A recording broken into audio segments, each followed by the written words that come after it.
Bismillahirrahmanirrahim. Assalamualaikum warahmatullahi wabarakatuh. Kaifa halukum ayyuhat tullab? Apa kabarnya para santri-santri Munafali? Alhamdulillah bi khair. Alhamdulillah, semoga semuanya selalu baik ya. Semoga semuanya selalu dalam lindungan Allah Subhanahu wa taala. Ismi Abdullah Nasir. Nama saya Abdullah Nasir. Ana min Sleman. Saya dari Sleman. Wa ana talibun fi ma'hadi Munafalih. Dan saya adalah talib, santri di pesantren Munafalih. Masih ingat dengan percakapan ini? Ya. Percakapan perkenalan ini telah kita pelajari dan telah kita bahas di pertemuan sebelumnya. Dan Masya Allah, Alhamdulillah semua santri-santri telah mengirimkan video perkenalannya dengan berbahasa Arab ke WhatsApp pribadi Ustadz, dan Masya Allah semuanya sangat baik dalam memperkenalkan dirinya menggunakan bahasa Arab. Baik, adapun pertemuan kali ini ya, kita akan bertemu di YouTube ya. Insya Allah kita akan sama-sama mengulik, sama-sama membahas alasan mengapa kita mempelajari bahasa Arab. Apa sih yang memotivasi kita untuk mempelajari bahasa Arab? Kenapa kita harus belajar bahasa Arab? Kalau Ustadz tanya, mau gak semua ya, para santri bisa paham bahasa Arab? Maka Ustadz yakin ya, ketika kalian semua masuk ke dalam pesantren, salah satu poin yang kita inginkan ya, yang kalian dan santri-santri semua inginkan adalah bisa berbicara, bisa memahami bahasa Arab. Tapi apa sih alasannya? Ya, tentunya ya, kita mempelajari sebuah pelajaran, khususnya pelajaran bahasa Arab, harus ada motivasinya, harus ada alasannya. Dengan kita mengetahui motivasi-motivasi dalam mempelajarinya, maka insya Allah kita akan lebih bersemangat untuk mempelajarinya. Baik, para santri yang dimuliakan Allah Subhanahu wa taala, ya, dalam Al-Qur'an surat Yusuf ayat kedua Allah Subhanahu wa taala berfirman, Inna anzalnahu Qur'anan Arabiyyan la'allakum ta'qilun.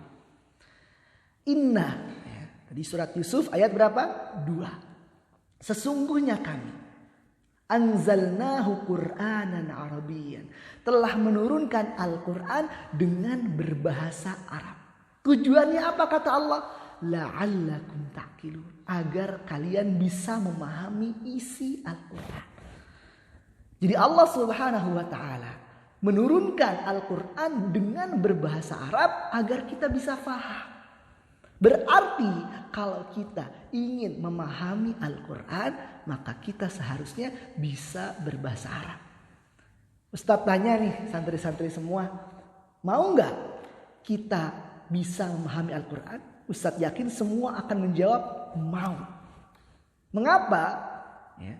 Di dalam Al-Quran Allah memberikan kabar-kabar gembira, memberikan ilmu-ilmu yang luar biasa, ajaran-ajaran Islam untuk kemaslahatan kita semua di dunia maupun di akhirat.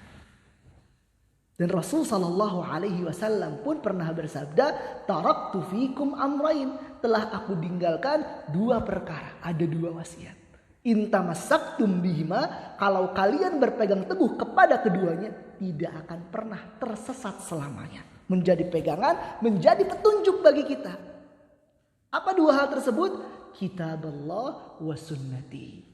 Kitab Allah yaitu Al-Quran, dan sunnah-sunnah Rasul yaitu hadis-hadis Rasul Sallallahu Alaihi Wasallam. Nah, jadi poin pertama, mengapa kita belajar bahasa Arab? Karena ingin memahami Al-Quran. Nanti di pesantren Munafali, selain kita menghafalkan Al-Quran, kita pun ingin mempelajari kandungan-kandungan isi dari Al-Quran tersebut.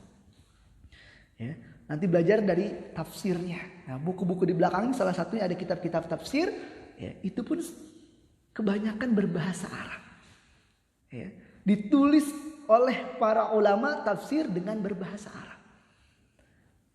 Maka ketika kita ya, bisa faham bahasa Arab, maka insya Allah ya, sebagian besar isi Al-Quran bisa pula kita fahami. Ini yang pertama. Kita mengetahui makna kandungan isi Al-Quran, yang mana Al-Quran adalah petunjuk kita, membuat kita berada di jalan yang benar, tidak akan pernah tersesat di dunia maupun fil akhirah, di akhirat. Yang kedua, mengapa kita mempelajari bahasa Arab? Nah, kalau tadi pegangan pertama adalah Al-Quran, pegangan kedua adalah hadis Rasul Sallallahu Alaihi Wasallam. Pertanyaannya, hadis Rasul berbahasa apa? Bahasa Arab, betul. Ya. Rasul Sallallahu Alaihi Wasallam adalah seseorang yang berbahasa Arab dengan fasih, fushah, baik, dengan kaidah-kaidah yang benar. Nah, semua hadis tadi berbahasa Arab. Maka setelah kita memahami Al-Quran, kita pun diminta untuk memahami hadis-hadis Rasul agar pemahaman agama kita benar. Al-Quran ditambah dengan hadis, agar benar-benar semua petunjuk-petunjuk yang datang dari Allah dan Rasul tadi, agar kita tidak sesat, kita miliki. Nah, hadis-hadis tadi semua berbahasa Arab. Ya. Yang ketiga, nah, ilmu-ilmu yang lainnya yang menunjang kita untuk mempelajari Al-Quran, yang mempelajari hadis-hadis Rasul, itu pun kebanyakan berbahasa Arab. Ya. Jadi sungguhnya ketika kita bisa berbahasa Arab, ya, maka sebagian ilmu-ilmu agama bisa lebih mudah untuk kita pelajari. Jadi bahasa Arab adalah perantara untuk memahami ilmu-ilmu agama. Bahkan Umar bin Khattab radhiyallahu an, khalifah yang kedua, beliau pernah mengatakan, "Ta'allamul Arabiyyah." Pelajarilah bahasa Arab, fa innaha juz'um min dinikum. Karena sesungguhnya bahasa Arab sebagian dari agama kalian. Berarti penting banget, bagian, ya, bagian dari agama kita. Banyak orang yang akhirnya sulit untuk mempelajari agama Islam karena keterbatasan dia dalam memahami bahasa Arab. Maka insya Allah ketika kita belajar bahasa Arab, kemudian bisa bahasa Arab, menjadi perantara kita, memudahkan kita untuk mempelajari agama Islam. Dan ketika nanti kita memahami agama Islam, insya Allah kita bisa mengamalkannya, kita bisa mengajarkannya, kita bisa mendakwahkannya kepada yang lain dengan pemahaman yang benar. Gimana? Termotivasi lagi? Ya, semangat kembali untuk mempelajari bahasa Arab? Tentunya. Santri-santri yang dimuliakan Allah Subhanahu wa taala, selain itu, ya, nanti di surga bahasa kita, bahasa keseharian para penghuni surga, ahli surga adalah bahasa Arab. Kita tahu surga adalah tempat yang mulia. Ya, surga adalah tempat yang sangat indah. Tempat kembalinya orang-orang yang beriman, tempat kembalinya para nabi dan rasul, siddiqin, orang-orang jujur, wassalihin, orang-orang saleh, wasyuhada, para syuhada. Tempat kembali yang paling terbaik nantinya. Dan ternyata bahasa yang akan digunakan para ahli surga adalah bahasa Arab. Ya.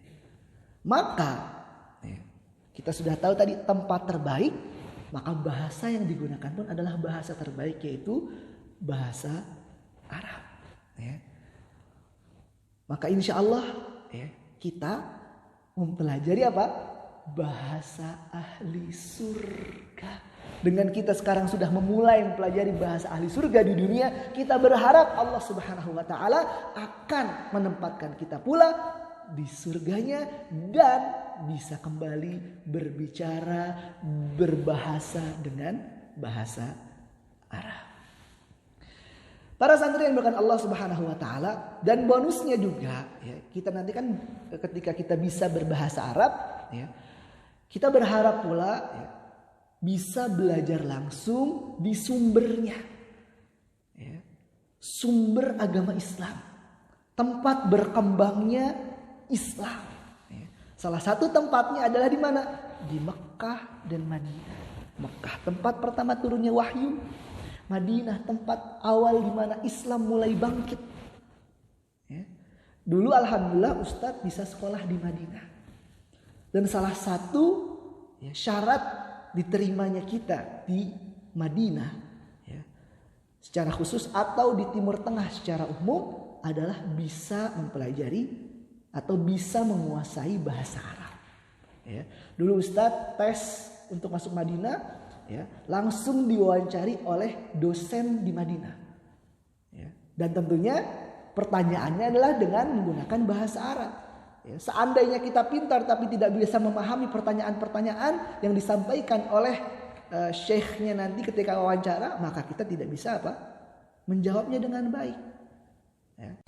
Baik, jadi selain di Madinah, Ustadz pun dulu pernah mendaftar di beberapa universitas di Timur Tengah, pernah mendaftar di Mesir, alhamdulillah diterima. Dan tesnya pun salah satunya adalah bahasa Arab.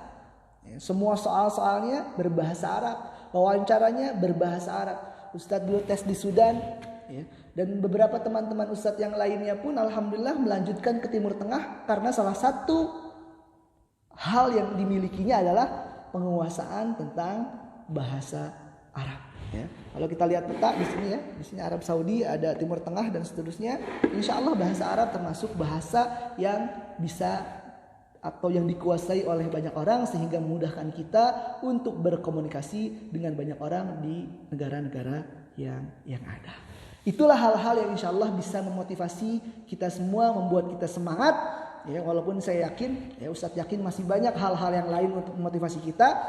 Maka Ustadz minta untuk santri-santri sekalian, coba tulis di kolom komen di bawah namanya, kemudian apa motivasi kalian dalam memahami, mempelajari bahasa Arab. Kenapa mau belajar bahasa Arab? Oke, tulis di kolom komen nama, kemudian motivasinya mengapa belajar bahasa Arab. Itu saja dari Ustadz. Semoga kita bisa bertatap muka kembali yang lebih real nanti di pesantren Munafalih. Sekian, wassalamualaikum warahmatullahi wabarakatuh.